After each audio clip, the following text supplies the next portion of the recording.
It is said that Solomon's harem exuded a perfume no merchant could replicate, an aroma made of myrrh, sweat, spices, and restrained desire.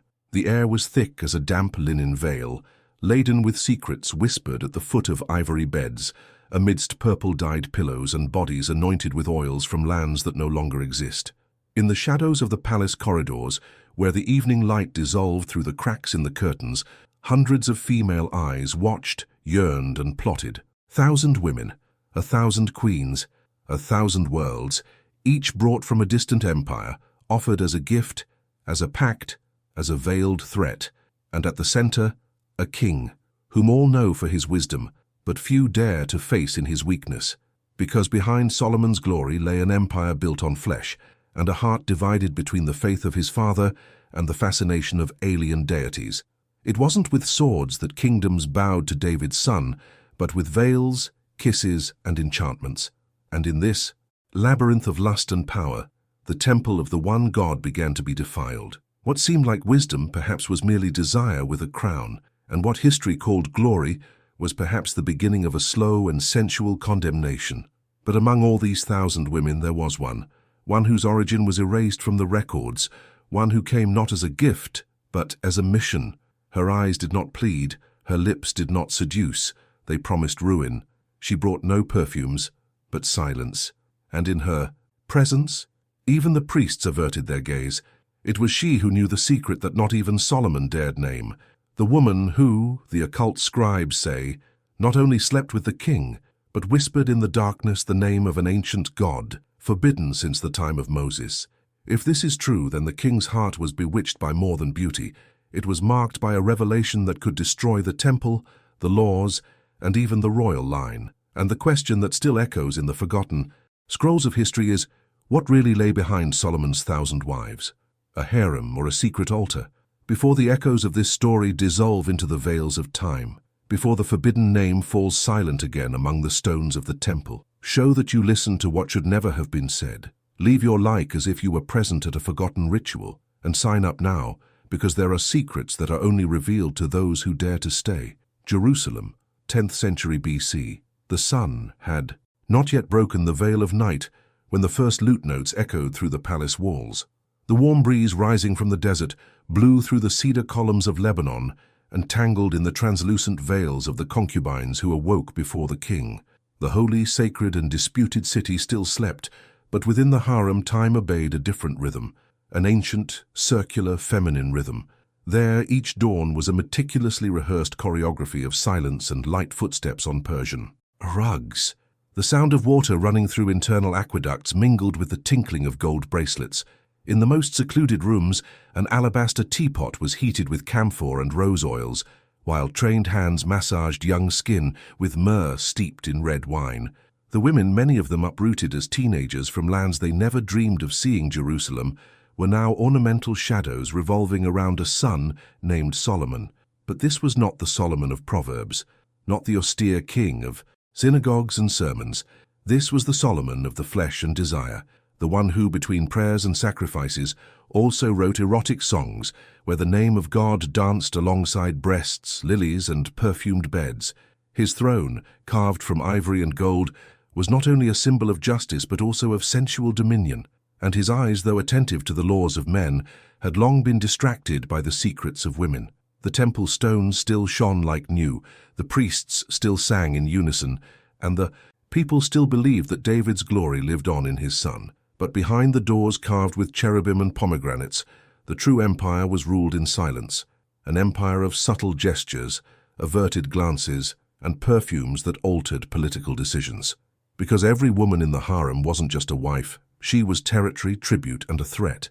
Each name on his list was a bloodline connecting Jerusalem to distant kingdoms, forbidden cults, and pagan bloodlines. And while the people counted blessings to the sound of harps in the atrium, the king counted promises between sheets of Egyptian linen. The harem was no fantasy. It was a sacred and sensual machine. And in this place, where the body was worship and pleasure was politics, Solomon's true story began, not the one the scribes allowed, but the one hidden behind veils. Solomon's harem was no mere architectural appendage attached to the palace. It was a living organism, a sacred and sensual labyrinth planned with the same meticulousness with which the king built the temple of the Lord. The stones that built those walls had been brought from faraway regions: black basalt from Ethiopia, white marble from ancient Greece, Egyptian alabaster as translucent as skin. Each material told a story, each curve served a purpose: to create reverence, control, submission. Passing through the hidden gate behind the throne room, one entered another reality. The light dimmed, filtered through tall windows draped in linen curtains, embroidered with lunar symbols, peacocks and forgotten gods. There were no right angles in this space. Everything curved, snaked, and enveloped. The architecture was feminine, sensual, hypnotic. The corridors formed spirals and concentric circles that always led to the center, the king's chamber. But few reached it. It was a path of initiation, almost mystical. Each intermediate chamber was a world unto itself, adapted to the cultural and spiritual origins of the women who occupied it. In the Eastern Wing, Babylonian odalisques practiced circular dances under amber light. In the Northern Wing, Nubian concubines burned sacred resins before small idols covered in cloth. To the south, Greek women murmured prayers to their goddesses in languages the priests did not understand. And at the center of it all, protected by 7 gates, guarded by eunuchs armed with ceremonial sabers, was the sanctum, the king's bed, a space where political power was sealed not with seals, but with whispers. There, negotiations were not conducted with ambassadors, but with perfumes, kisses, and enchantments. The architectural layout of the harem also represented a hidden hierarchy. The location of each woman, the quality of her rooms, the thickness of the carpets, and the presence or absence of windows, all indicated her position in the pyramid of desire. The closer to the center, the greater her influence over the king. The further away, the more her presence was forgotten. But it wasn't just space. That was manipulated. It was time. The harem's internal calendar followed neither the sun nor the moon, but the king's mood. There were entire weeks when one wing was ignored, while another flourished with music and celebration. The women quickly learned that silence could be more eloquent than words, and that a well-cast shadow could be more seductive than any nudity. On the ceiling of the main chamber, a golden dome bore the symbol of a 6-pointed star, intertwined with a lunar crescent. Theological scandal, if revealed, but there, within the living skin of the palace, faith and sin intertwined. The harem's architecture was at once prison and altar, and Solomon, the architect of it all, was not just the king of the people. He was the high priest of a secret cult where wisdom met desire, and both danced silently under the weight of the sacred stones. None of those women were there by chance. Not all had loved, not all had chosen, but all carried within themselves a political secret, a strategic bloodline, an intention disguised by a veil. Solomon's harem was a silent assembly of uncrowned queens, hidden ambassadors, and living offerings, sent as gifts of peace, promises of alliance, or seals of submission. With each new treaty, Solomon signed with the surrounding kingdoms, Egypt, Moab, Edom, Tyre, Sheba, Sidon. A new woman passed through the golden doors of the palace. Young, well-trained, carefully selected to please the king. But they came with more than just their bodies. They brought the memories of their people, the customs of their homes, the hidden intentions of their fathers. They were diplomats without words, but with gazes as penetrating as spears. Marrying a pharaoh's daughter wasn't just a romantic gesture or an exotic desire. It was a way of saying to the world, Egypt is on my side. Accepting the daughter of a pagan king as a wife meant admitting his gods to the table, not in the synagogue, but in his heart. And Solomon's heart, the scribes fearfully say, was becoming divided, because each woman knew that pleasing the king was more than beauty. It was influence, it was power, and this power was fought for with wiles as sharp as the temple scrolls. Instead of battles, they hosted dinners. Instead of armies, they danced. Instead of ambassadors, they whispered in the dark, and each whisper altered the course of a war, an alliance, a sentence. The harem was the empire's quietest battlefield. There, kingdoms clashed without raising a fuss. The women studied each other like generals, observed each other in the reflecting pools of the inner gardens, and competed for time with the king as if every minute were a throne. Love was merely the pretext. War was something else. And Solomon, the wisest man in the world, knew this. He allowed it. He nurtured it. He used desire as a political tool with the same coldness with which he judged disputes in the temple courtyard. Only in the harem, the laws were unwritten. The Moabite woman brought resins for worship. The Edomite prostrated herself with fire dances. The Sidonian woman brought amulets for lucid dreams. The Egyptian woman requested an altar, and all of them, when they slept with the king, left a piece of their gods beneath their skin.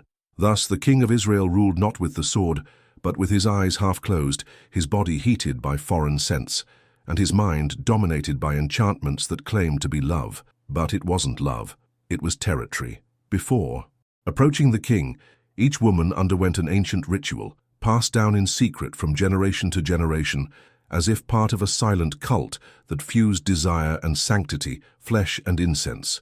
It wasn't just an aesthetic preparation, it was a metamorphosis. For 7 days, the chosen women ceased to be daughters, subjects, or foreigners, and became living offerings to the altar of a man who was treated as a nocturnal deity. The first day was a day of fasting and silence. The woman was led to the house of water, a chamber lined with onyx stones and red shells, where the hands of the harem elders, women who had once known the king's bed and now served as guardians of the mystery, undressed her in complete darkness, as if they were bearing not only her body, but her soul and the gods of her origin. Next came the sacred bath, waters scented with jasmine petals and drops of myrrh oil. The skin was exfoliated with volcanic ash brought from Ethiopia and pink salt from the valleys of Moab. Every curve of the body was anointed with ointments that gently burned, causing a natural flush. The hands of the older women whispered over the skin like prayers, teaching through touch what words dared not say. On the second and third days, the essences arrived. The body was wrapped in damp cloth soaked in amber and cinnamon extracts. Hair was combed with bone combs and washed with goat's milk and honey, then braided with golden threads while chants were sung in forgotten languages. Beauty was a rite, fragrance, a language. The fourth day was the day of clothing, but not with clothes, with veils. The chosen ones were covered by 7 layers of translucent fabrics, Egyptian linen, Chinese silk, Phoenician wool, each with its own energetic function, each removed with intention. The body was not shown. It was suggested, a closed temple, but with ajar gates. On the 5th and 6th days came the art of waiting. They were left alone, naked under veils, in flower-filled rooms filled with soothing scents. There they learned to breathe, to listen, to control their heartbeats. It was there that the difference between a concubine and a queen was revealed.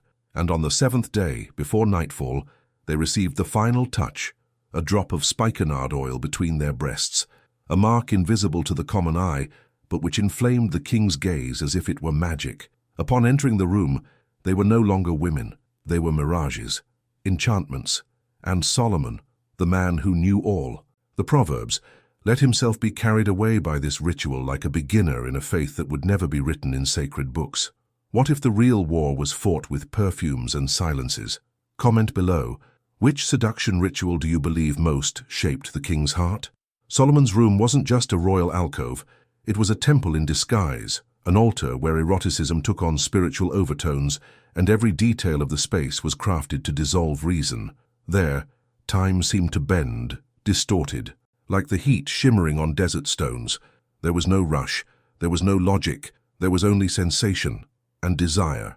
The bedroom doors were made of sandalwood, carved with symbols the temple priests pretended not to recognize: lotus flowers, spiraling serpents, crescent moons embracing 6-pointed stars. Upon crossing that threshold, the king ceased to be a judge and became a worshipper.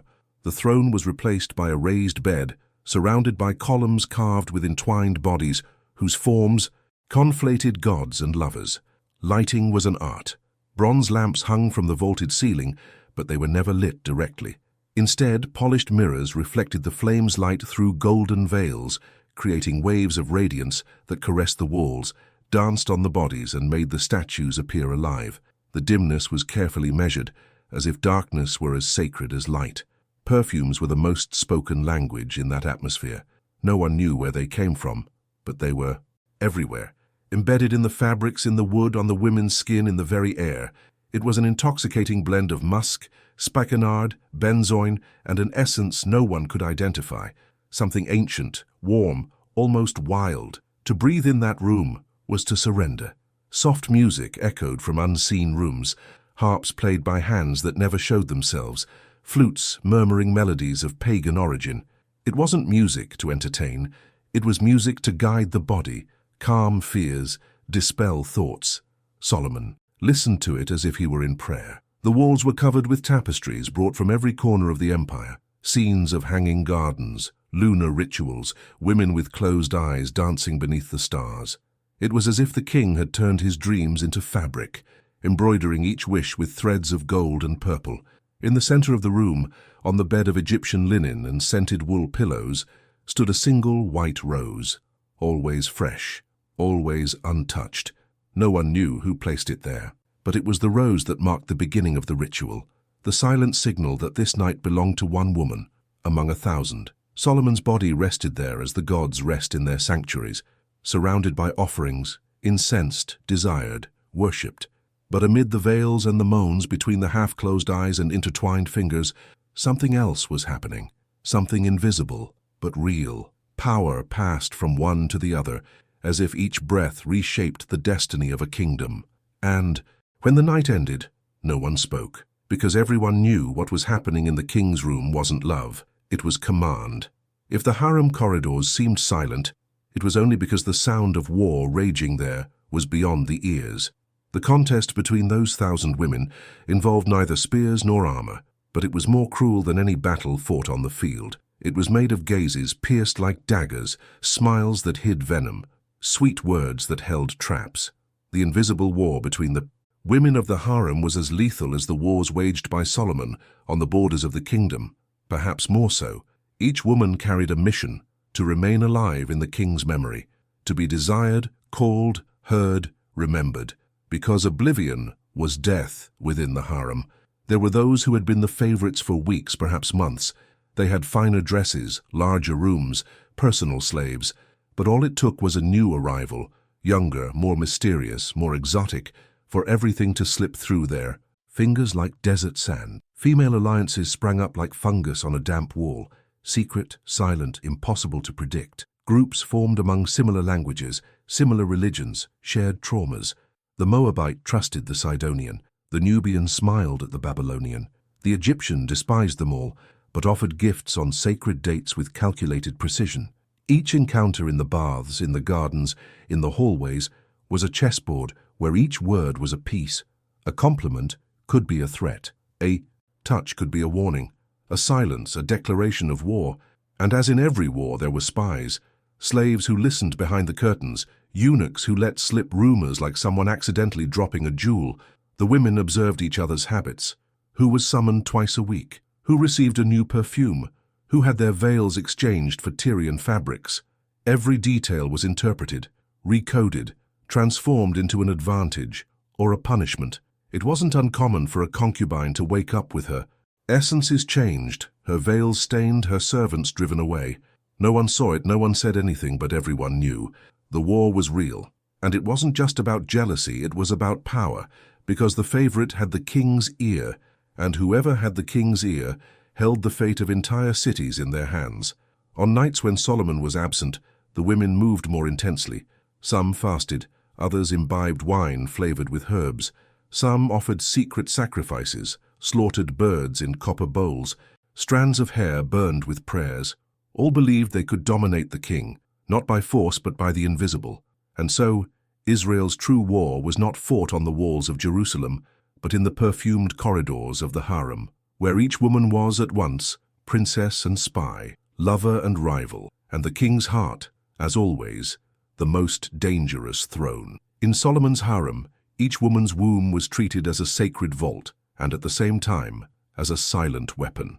Bearing a child for the king was not just a gift, it was an achievement, an ascension, a sentence.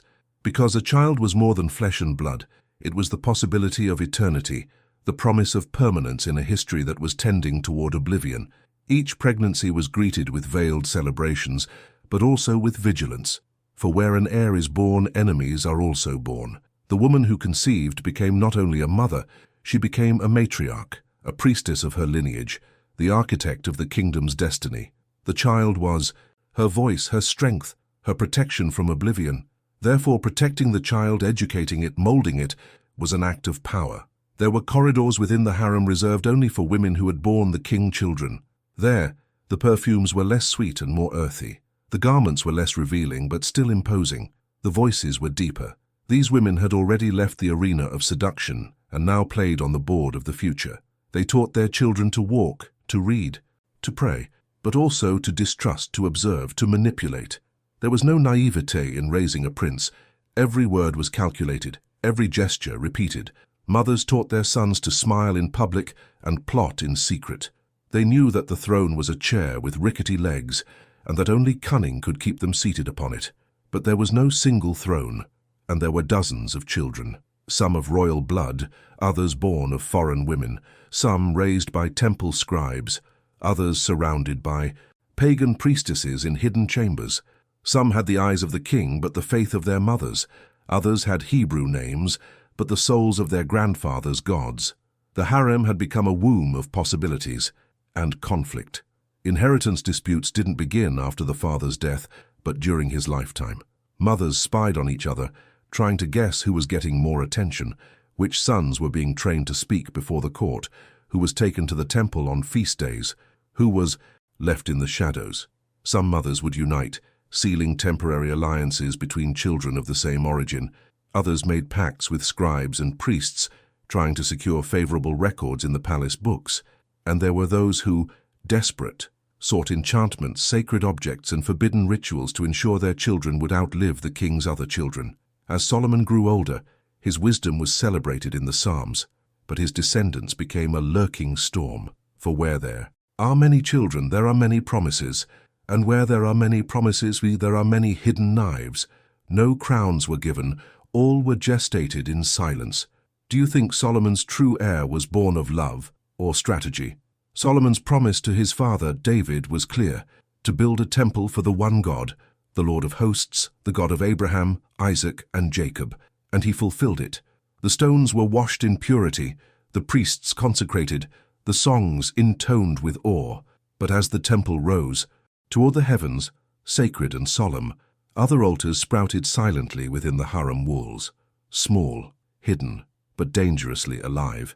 Each wife carried her gods within her, not in her hands, but in her memory, in prayers murmured at night, in objects hidden beneath her robes, in dances performed in secret in rooms lit by black wax lamps. It was impossible to tear a woman's faith without tearing her soul as well, and Solomon, who saw all, understood all, tolerated all, chose not to confront. He chose to yield. Thus Baal began to share space with Adonai. Ashtoreth crept into the harem tapestries. Milcom and Chemosh, gods abominable to the prophets, were worshipped in the shadows, amidst incense and groans. Hebrew words mingled with chants in Phoenician, Egyptian, Akkadian, and Ammonite, and where once there was one god, now there were murmurs of many. Syncretism didn't begin as a rebellion, it began as a concession, as a gift to the Egyptian wife who asked for an altar to Isis, a gesture of love to the Sidonian woman who wept over the absence of Astarte, a gift to the Moabite who feared dreams if she didn't light her candle to Chemosh. The king, in his wisdom, wanted to please, but in his piety, he opened doors that could never be closed.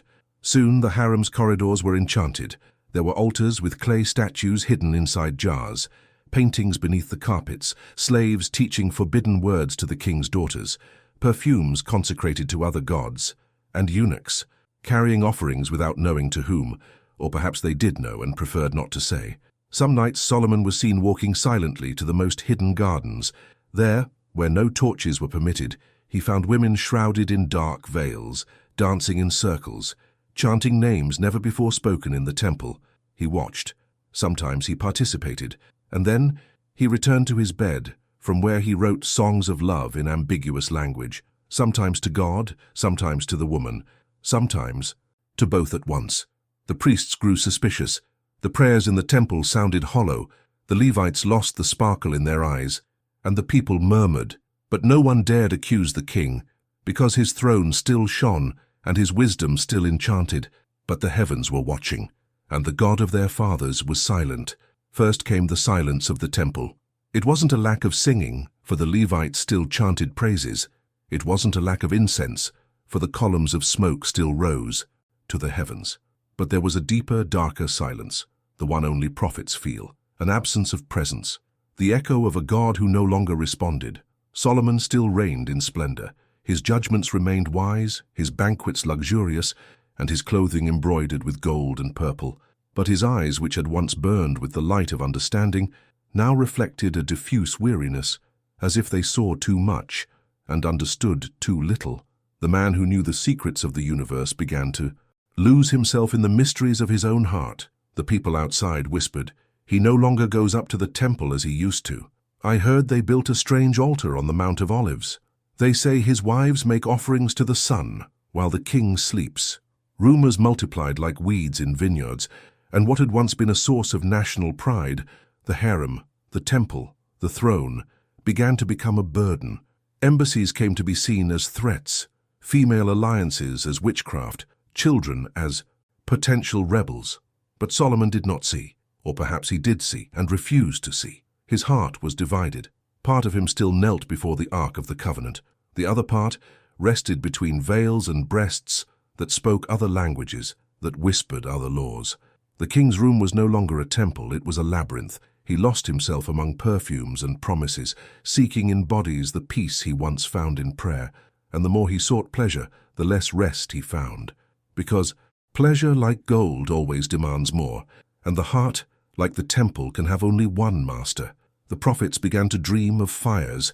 Night visions became torment. A dark veil hung over Jerusalem. The priests paced restlessly, and the glory that once hovered over the temple seemed to have departed, like a bird startled by the sound of distant thunder.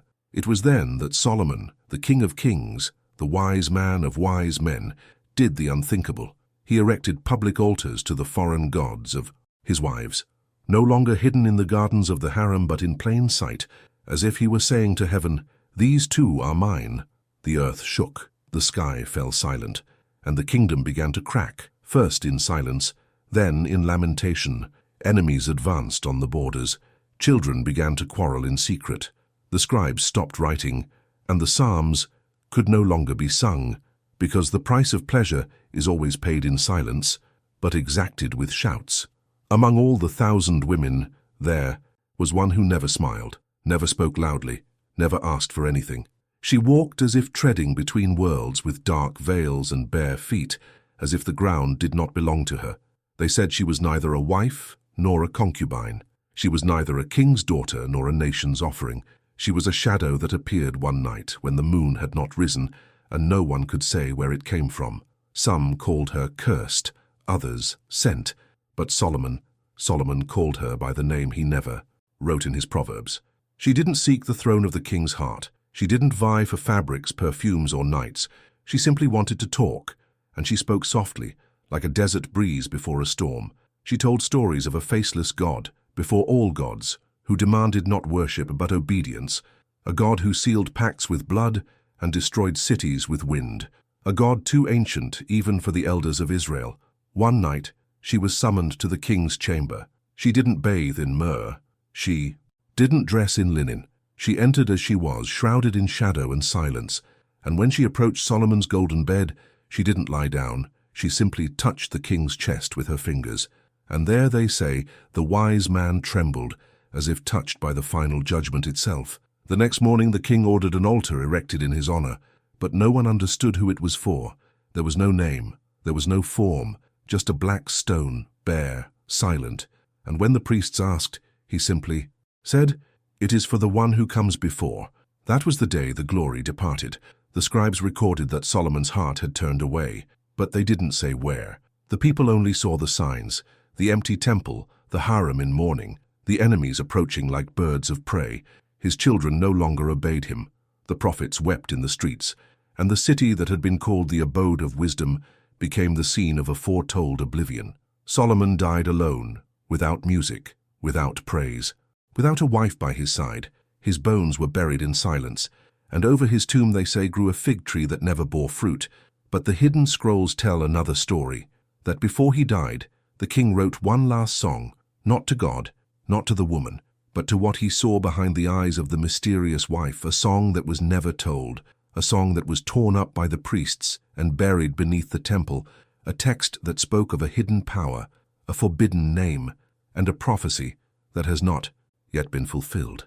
Because the truth about Solomon's 1,000 wives isn't in the numbers, it's in what was erased, in what was whispered between veils, and in what still vibrates in the ruins of the temple every time a woman is silenced. If these veils could be lifted again, perhaps they would reveal what should never have been seen. But today you didn't just see it, you felt it. He smelled the forbidden ointments, the tension of the glances that never reached the throne, and the whisper of a name that time tried to bury. If at any point your heart raced, if any part of your faith or your doubt has been touched by these sacred shadows, so leave your like as if lighting a flame on a forgotten altar, and subscribe, because there are many scrolls still sealed, and we will open them together. The story that is now appearing on your screen, it is not just a continuation, it's revelation, it's blood between the lines, it's an ancient covenant calling your name. But be careful, click is to go through the next door, and after that, there's no going back.